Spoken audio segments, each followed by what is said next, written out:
Good morning, entrepreneurship students. So last time we talked about why entrepreneurship and the moral case a bit for why it's a human endeavor worth doing. But entrepreneurship itself actually includes a broad spectrum of different activities, and in general, when we think about entrepreneurship, we're thinking about creating a business, but not all businesses are created equal. So the reality is our life is in a way a business. I mean, you can, any family, even if you have, a husband and wife that are both working, that family would have two or possibly more incomes if they have, teenagers working, or if they have multiple jobs. So they have a, income stream coming in, they have expenses. The expenses are investments in the family. Sometimes it's, it could be for, even if it's for fun, right? It's very difficult to do everyday work life without an element of fun or leisure in our life. And so all of these inputs and outputs are managed in a way to make the family to be a financial success. And now, in that case, you have a very steady income stream and pretty steady expenses, so things can be pretty sedate. But in general, we can really think about life pretty much almost all activities in life, at least through a business lens. It's not always going to be that helpful to do that, but we pretty much always can. So the truth is that this life as a business concept ends up being really important for entrepreneurs often. So you have, so the family or your personal finances have a balance sheet and a cash flow statement and an income statement that show kind of where you stand. And there are lots of activities that are, balance sheet activities that then have effect on other things. So, for example, if you, let's imagine that so this happened to me recently, right? I have a teenager who started to drive, and so we bought, a 2004 Honda Odyssey for him to drive around. And so that's a balance sheet activity. We took cash from the balance sheet and turned it to an asset on the balance sheet, this car. But of course, it's going to have some cash flow implications. There's expenses that are going to go up. He's going to be on the insurance, and that's expensive. But we gain time, which from a managerial accounting perspective can be important too. So that transaction is just a strategic family transaction, but has this sort of business perspective that you could take on it, right? So an entrepreneur, very frequently, these life decisions tend to blur all this line. So, for example, I've got a good buddy that has a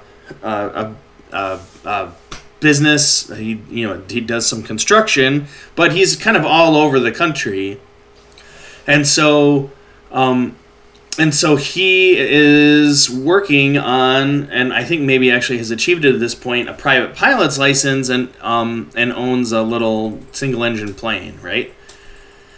That allows him to get to the job sites and get back home quite a bit quicker. Now it's a bigger expense, right, compared to a car or a commercial airline ticket. It's, I think, a decent amount more money.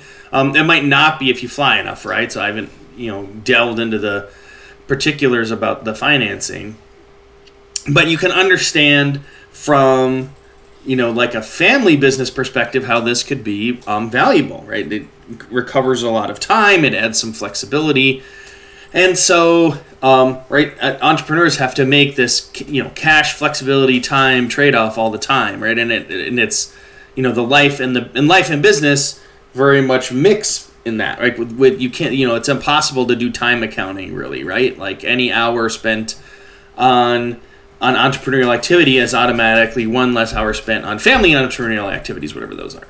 Okay, so So there are different kinds of businesses that interact differently with life as a business, but it's helpful to think of maybe some broad categories, and it's kind of like a 2x2 matrix, really.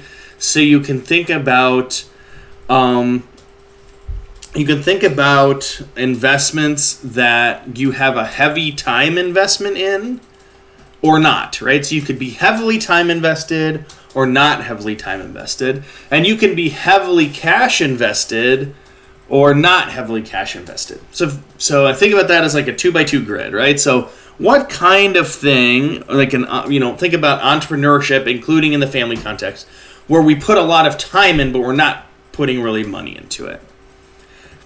And that would typically be an employee relationship, right? Like we are just putting our time in and getting money out for the time, and it's very stable, and that works from a family business perspective. It's what most of us choose to do. So you get the nice steady stream of income, and right, there are careers that are more entrepreneurial, right? If you're in personal wealth management or sales, then maybe your compensation does fluctuate depending on how successful you were that month.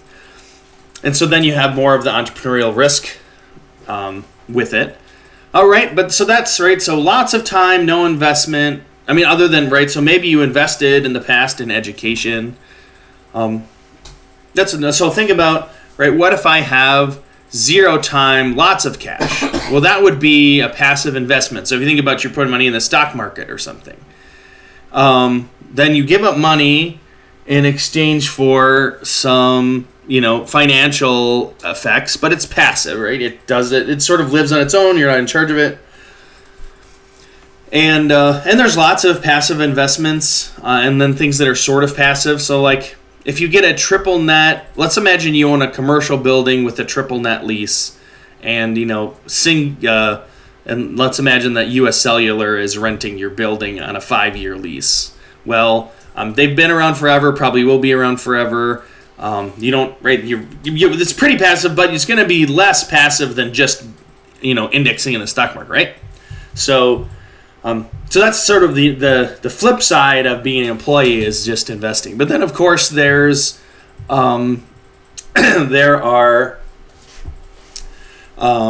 there's the combination of both, right? Where we put a time and we put a bunch of money in. So that would be probably your more typical entrepreneurship. But they're not, right? The time dimension can be different. So if you think about if you're doing consulting or you're doing a service, like attorneys, right? That have their own law practices, it's a business, but the business is literally selling your own time, right? So it's not that different from an employee arrangement. You have a lot more risk, and then you have more potential upside in that you can work more hours and make more money, but you're really capped in that the business is just really a vehicle to sell your time, and your time is a limited resource, right? And that's a different relationship with time than like a product business, right? So you can think about, well, what if I'm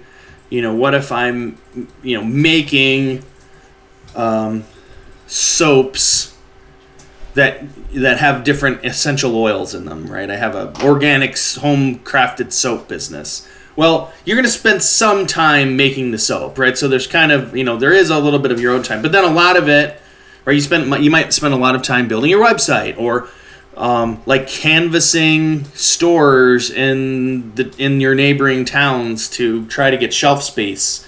And right, some of those investments, then once your product is placed, then you're just upkeeping, right? So your relationship with time is very different. And you can imagine a business like that, if it takes off. Let's imagine you start selling online, and you have a TikTok that gets a lot of attention, like an account, and people follow it and love watching you make soap at your house, and then they want to buy the soap too. And now all of a sudden you're off to the races. Well, you can imagine hiring more people to make soap, and this could just kind of explode and transition away from just you selling your time making soap in your house to you doing something. So your relationship with time and the business is very important when we think about basically categories. So So entrepreneurship activities where you sell your own time are a lot easier to generate revenue quickly.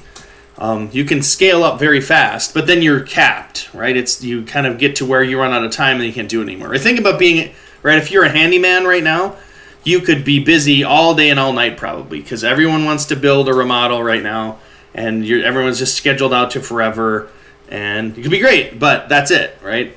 And if you want to go try to hire somebody, if you want a team, you got to find people, and they're all busy too. So those distinctions are really important, and it affects things. So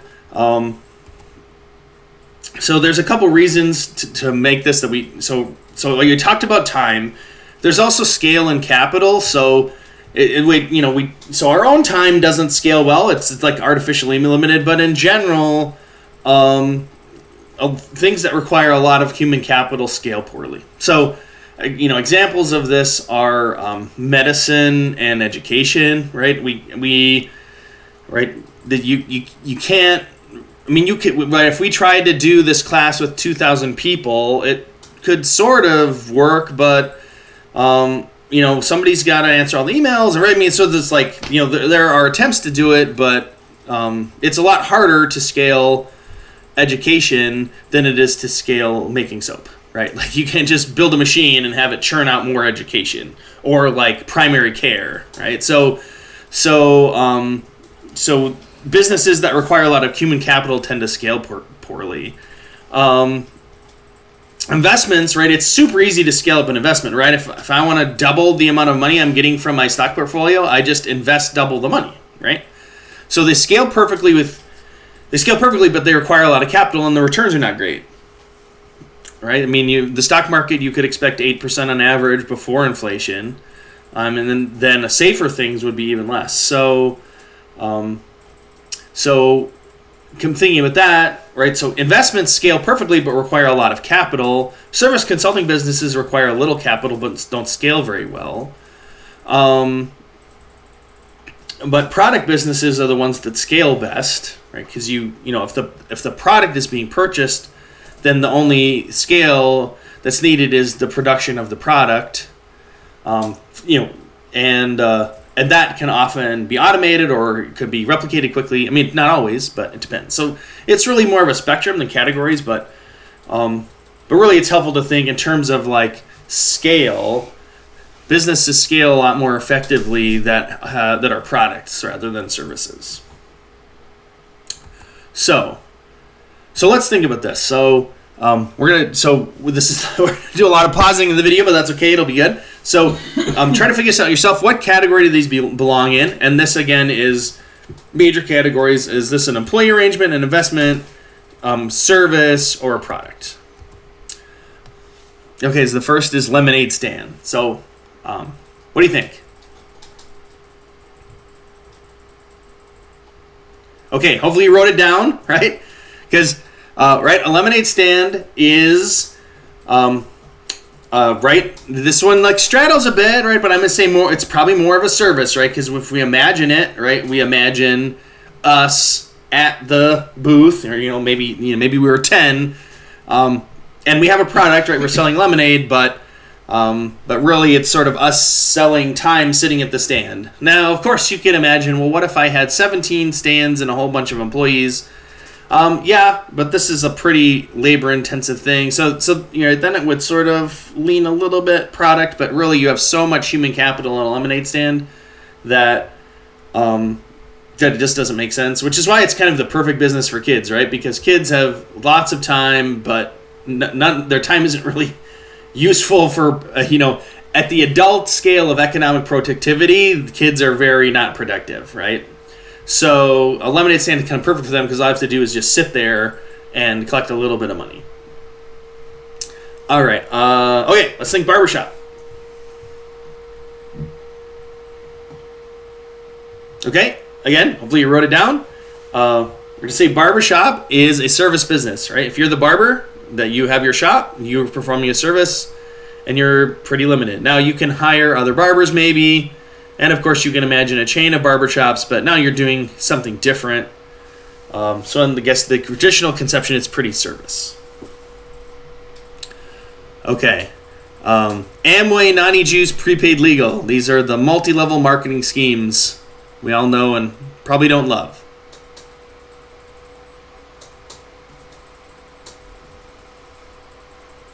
Okay, so this guy is definitely a product, right? So now there's a lot of hustle, right? There is a lot of time invested. But, right, if you get people who get people who get people to believe that they're going to make a lot of money doing this stuff, then you have, like, a lot of scale, right? They always talk about that. Oh, your downstream revenue and all that, blah, blah, blah. Right? So, I had an acquaintance in college that went down to Brazil for 2 years and got a whole bunch of people distributing Nani juice for him, right? And so he was, like, collecting a bunch of payments from a ton of Brazilians.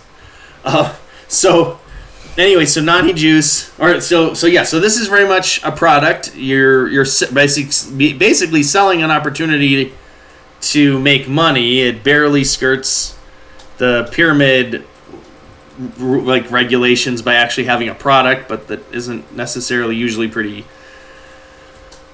much of interest. But there we go. Okay, Groupon. Groupon. If you're unaware, it's basically a daily deals kind of thing where you can get 50 to 60% off of a local business, but you pay up front, and there's only so many of them available every day. All right, this is definitely a product business, right? The Groupon itself is a product.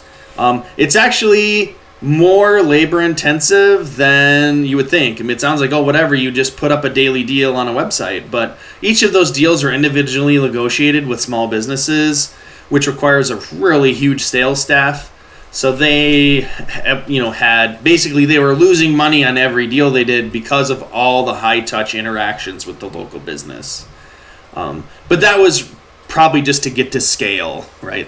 That's easily, or not easily, but there's potential to fix it down the road. All right, snow removal. And this one is a service, right? If you've got a truck and a shovel, you remove some snow, good for you. It's tough to scale that. Restaurant. It is a product, but it has some service elements to it, right? There's a lot of labor in a restaurant. And there's I don't know if you've seen the Michael Keaton movie called The Founder. It's about the origins of McDonald's.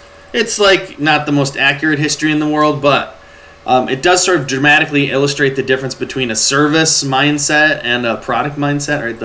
The founders and creators of the original McDonald's wanted to run an amazing restaurant, right? And they had a super effective process that was crazy efficient, and there were lines out the door because the food was amazing and fast. And they just wanted to run the one restaurant because they were basically selling their time as managers of a single restaurant. Right, but the Ray Kroc wanted to franchise, right? Franchise. So take it all over the place. And so that's a different sort of thing, right? Then you're not a person serving people at a restaurant or managing a few people. You're trying to create this thing that can grow at great scale. And so there was some tension between them about that. But they ended up, so obviously there's McDonald's everywhere else, so it did go product, but not without tension and difficulty. All right, investment advisor is classic service, right? You're just helping people, and the more people you help, there is a product element to it in that if you have accounts that trust you, you'll collect that revenue even if they're not requiring a lot of input. Right, so you kind of build a book. But the reality is someone's always trying to steal your clients too, so it's just like sort of requires constant hustle to make that go. But it's very much selling your own time and skills as an investment advisor, which leans on the service side, but has product elements to it.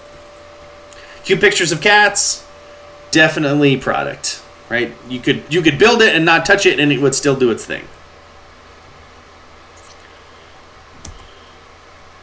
All right, so let's think about this. What would be the ultimate scaling product business? So again, by scaling means potential to grow. So, right? Us selling our legal services doesn't scale easily because it's really dependent on just selling personal time, right? And maybe you can hire other attorneys and that sort of works, but right, so that would be not a scaling business. You want to think the opposite of that. What's something that can blow up to infinity with almost zero effort and no money? What would that look like?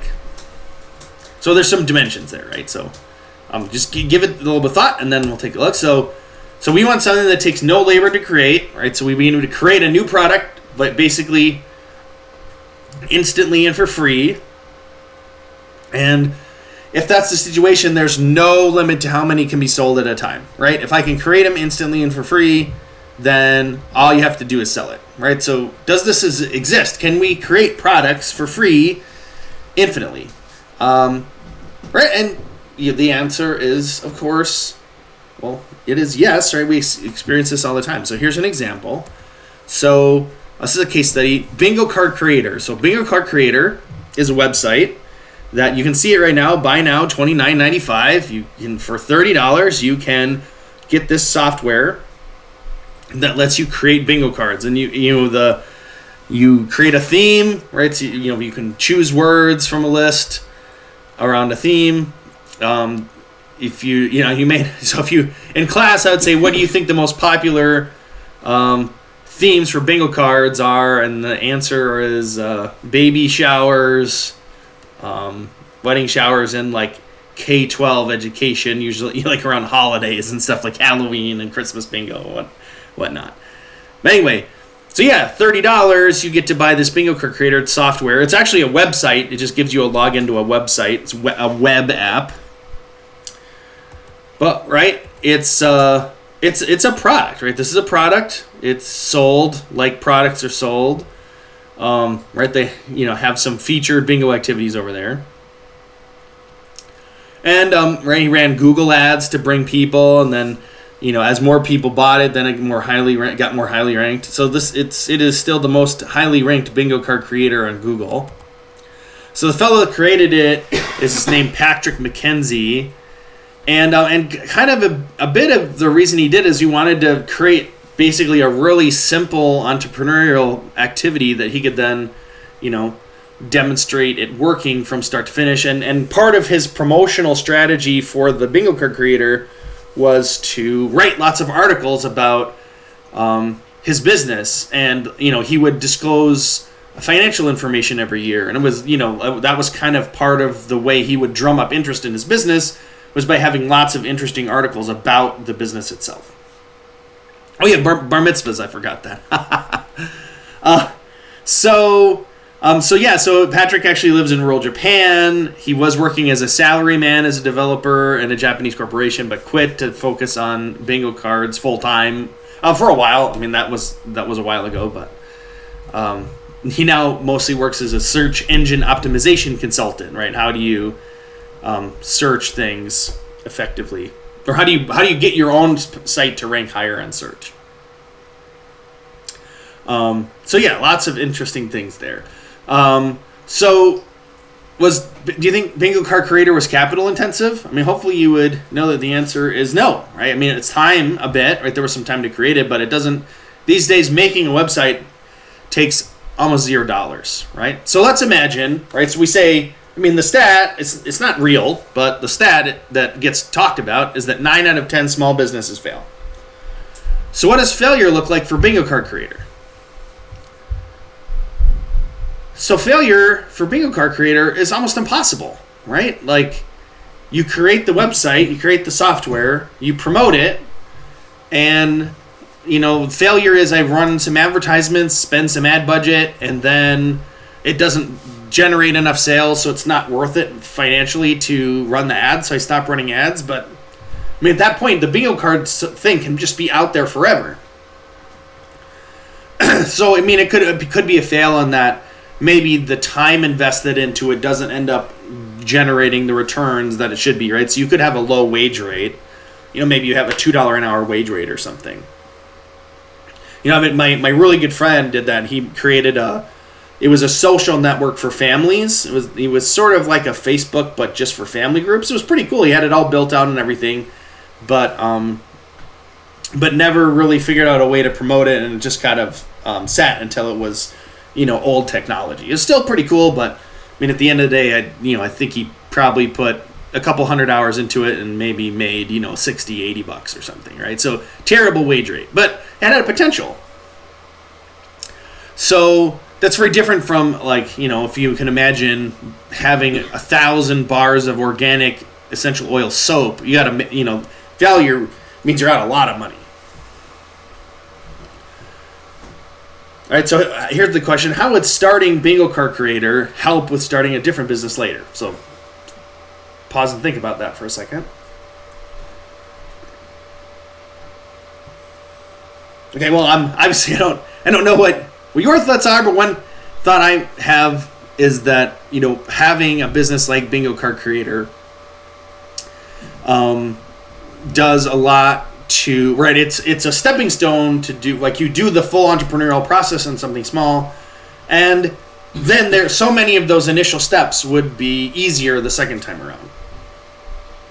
So it'd be in a way, it's sort of like before you, ride a Harley, you can ride a balance bike and then ride an actual bicycle. You can work your way up to something that's dangerous and powerful.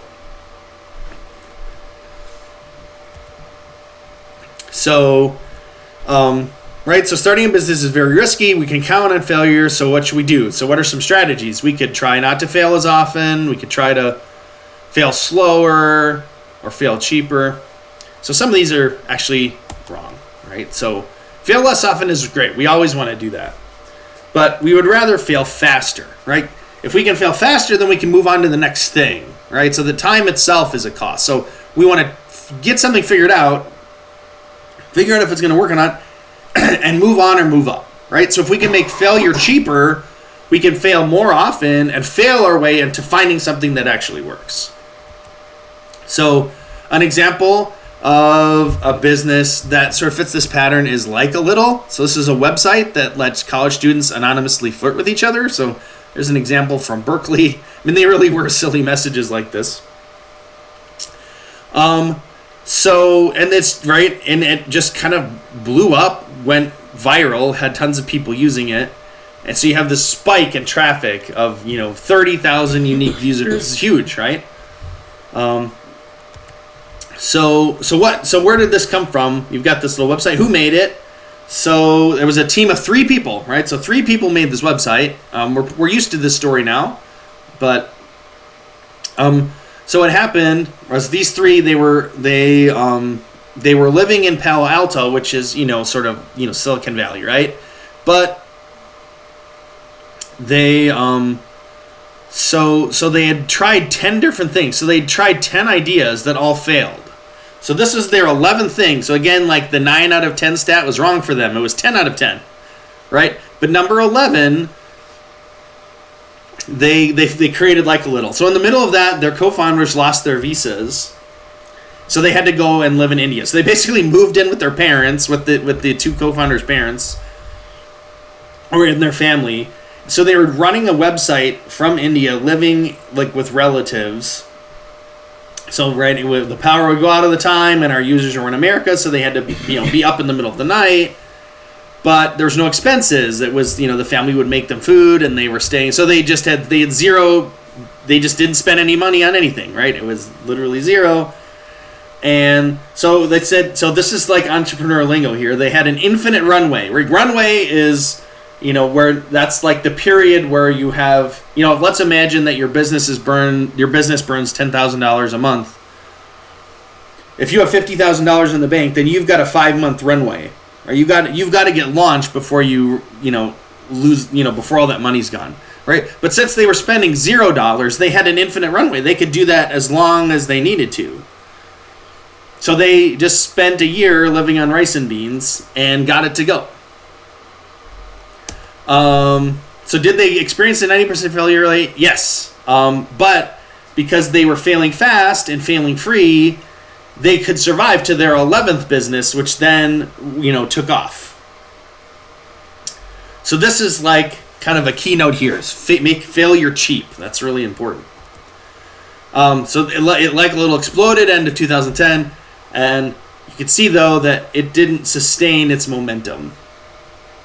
And the founder readily admitted later that he basically lost interest in it, and it was an interesting business, a website that people used, but he didn't see a long-term thing for it working out. So it even ended up ultimately failing too.